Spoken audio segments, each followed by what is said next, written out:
The roar of engines didn't belong in the middle of Iowa.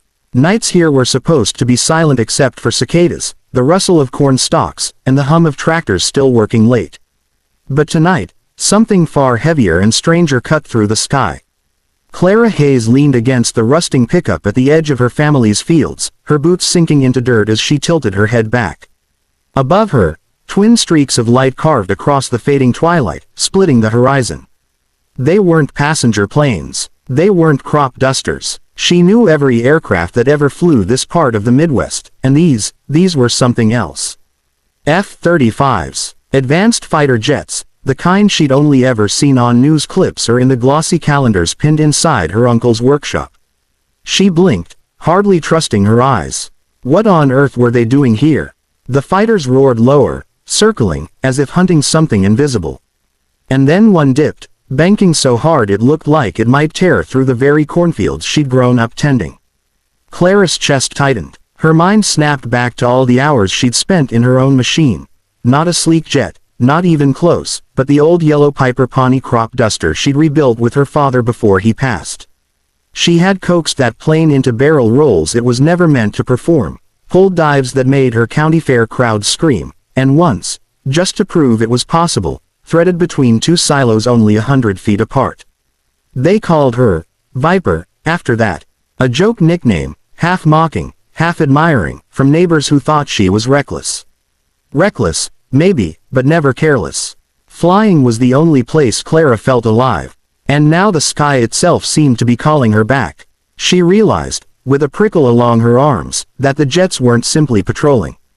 They were circling her. The roar of their engines rose and fell like a tide, and then, impossibly, the static crackle of an open comm channel hissed into life from the handheld radio she kept in the truck cab. A voice, sharp and digital, cut through the night.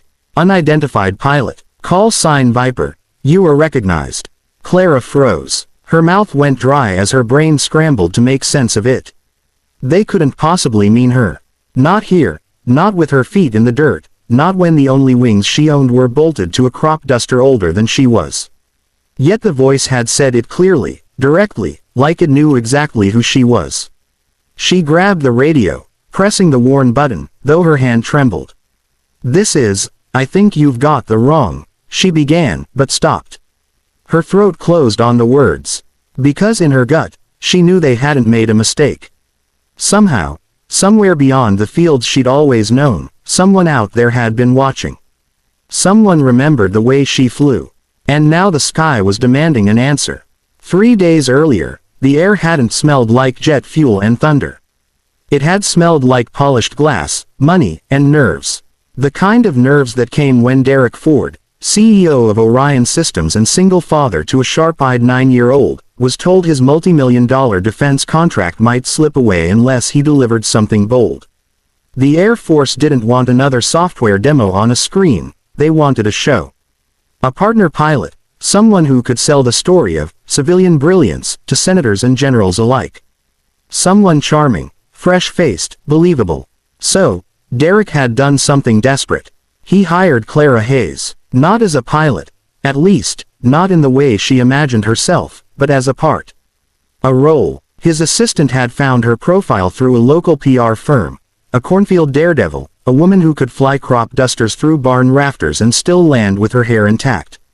She was striking, photogenic, and, most importantly, cheap. Bring her in, Derek had said, brushing off the small voice in his head that reminded him this was crazy. She'll play the girlfriend, smile for the cameras, and charm the brass. That's it. The day Clara arrived, she wore her worn leather jacket and carried a duffel bag that had seen more engine oil than designer perfume. She looked more mechanic than model, but when she laughed, low, unguarded, infectious, the boardroom full of investors actually leaned forward, as though she had just tugged the air itself toward her. Derek almost believed she could pull this off. Almost. But his daughter Ellie wasn't fooled. She stood in the corner of the glass-walled conference room, arms crossed over her sundress, watching the grown-ups like a detective collecting evidence. When Clara finished describing, half embarrassed, the way she once used a crop duster to spell, "Go Hawks," over a high school football game, Ellie tugged her father's sleeve. "Daddy," she whispered, Don't just rent her for a weekend." Derek frowned. "Sweetheart, it's not like that. She's here to help us out, just for the event." Ellie shook her head, her eyes as certain as sunrise. "No, she belongs in the cockpit. Can she start forever?" The words cut through Derek like a blade. He looked at his daughter, then at Clara, who was across the room laughing with one of the engineers, her hand drawing loops in the air as she explained how to slipstream a wind current. There was nothing rehearsed about her, nothing polished. She wasn't pretending to love the sound of engines. She did love it. Derek cleared his throat, trying to chase away the thought. He was a businessman, not a dreamer. But when he caught Clara's eyes for just a moment, he saw it. Something hungry, something restless, something that didn't belong to small county fairs or dusty hangars. It belonged to the open sky. And whether he admitted it or not, he had just set something in motion he couldn't stop. The day of the demonstration dawned clear and sharp, the kind of September sky that seemed painted to impress. The base was crawling with brass, senators in dark suits, engineers tapping tablets, and cameras waiting for something spectacular. Clara had been meant to sit quietly, to pose beside Derek and flash a smile for the reporters, a charming distraction to make his defense software look more human. But Clara had never been good at sitting quietly. The simulator run began like theater.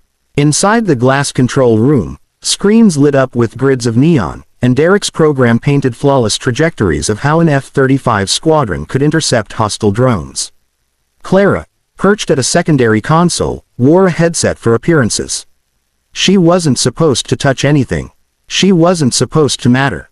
Then the alarms screamed. At first it seemed staged, some glitch to keep the generals awake, but then the technicians' faces went pale. The live feed showed a swarm of drones, unauthorized and unpredictable, slashing across the test range. "Hackers," someone muttered. "Rogue AI," another said. And then came the chilling line. If the swarm broke through the containment line, it could veer into a nearby town. Panic cracked the room. Commanders barked orders. Pilots scrambled. Derek froze, his mind racing between contracts and consequences, but beside him Clara was already moving. "Get me in the air," she said. Everyone stared. One general laughed, sharp and dismissive. "In what? A cornfield tractor plane?" Clara didn't flinch. "In anything that flies." Minutes later, with protocol unraveling, she found herself climbing into her own patched-up crop duster, which she had hauled for the event as a kind of novelty prop. Her hands shook as she buckled in, but the second the engine coughed to life, calm washed over her. The familiar vibration under her boots, the smell of fuel and oil, it was home. She launched into the sky, the roar of the F-35s thundering around her like gods of war. On the comm, their clipped voices overlapped, tactical jargon, formation calls. Then, hesitation. The jets couldn't predict the swarm's erratic maneuvers. Their training didn't fit this chaos. But Clarice did. She dove, rolled, corkscrewed between the clouds like she had done 1,000 times over cornfields and silos. To her, the drones weren't enemies. They were cattle, panicked and surging, needing to be herded. She cut across their path, baiting them, driving them where she wanted. One by one, the F-35s fell in behind her, locking targets, firing clean. "Viper, lead us," the squadron commander finally said. "We're on your wing." And she did. When the last drone fell flaming into the horizon, silence crackled across the comms. Then, slowly, applause broke out on the ground, spreading from engineers to senators to hardened generals who had forgotten how to clap. Derek stood rooted, unable to breathe, while Ellie was already running, ponytail flying, her voice cutting through the crowd. "I told you, Daddy. She's not just for the weekend." Clara landed to a sea of flashing lights, the crowd rushing forward, the jets circling above in salute. She climbed from the cockpit, hair wild, eyes burning, and for the first time in her life she didn't feel like a sideshow daredevil or a farmer's daughter with two big dreams. She felt recognized. The lead pilot's voice came one last time over the comm, solemn and sure, "Respect to Viper. You're one of us now." Clara looked out at Derek and Ellie waiting for her. The sky had finally opened, and she wasn't going back to the fields alone. For the first time, her future stretched as wide as the horizon. And everyone who witnessed it knew they had seen the beginning of something that would never end.